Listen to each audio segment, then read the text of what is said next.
People don't convert when they're unsure.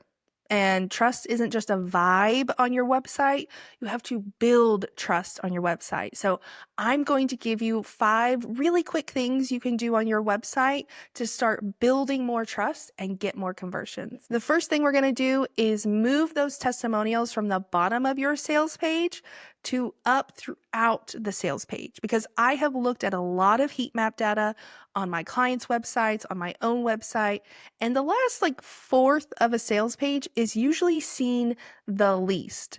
But where do a lot of people put their testimonials? At the bottom of the sales page. And you want to strategically position them throughout the sales page, and honestly, throughout your entire website, not just on a sales page. The next thing we're going to do is make sure that you have at least one picture of yourself on your sales page. I'm not saying you can't use stock photos on your website. That is totally fine. This doesn't need to be an entire page of you and only you, but I see a lot of websites where it's only stock photos on the sales page.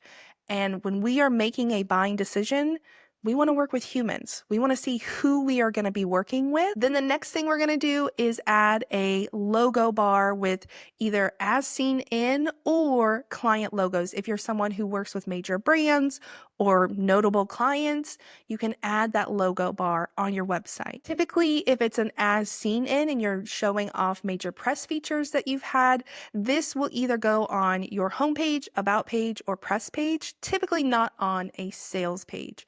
But if you have notable clients and you're doing client logos, that can potentially also go either on the homepage, but definitely on the sales page. Really important note though, do not mix these logos together. We do not want to be misleading. So if you've been featured in Forbes, you don't want to put that as a client if you haven't actually been paid by Forbes and done some kind of brand work with them. So don't be misleading people. The next thing that we can add to the website to really help with conversions is adding some kind of numbers, stats, or social proof as it relates to the number of clients you've worked with, the number of podcast downloads, the number of email subscribers. If you have really large numbers as it relates to something in your business, that is really good social proof.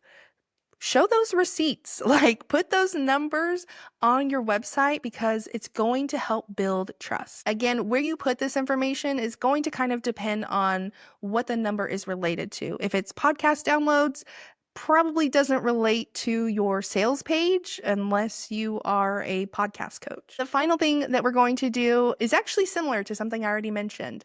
I want you to have a picture of yourself next to your contact form or inquiry form.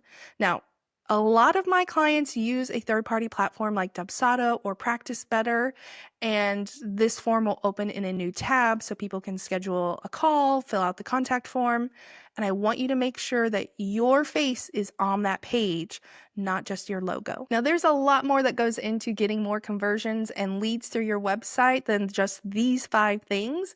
So if you need more website help, make sure to check out the links down in the description below to see how I can help you. If you have any questions, let me know down in the comments. Otherwise, I will see y'all next time.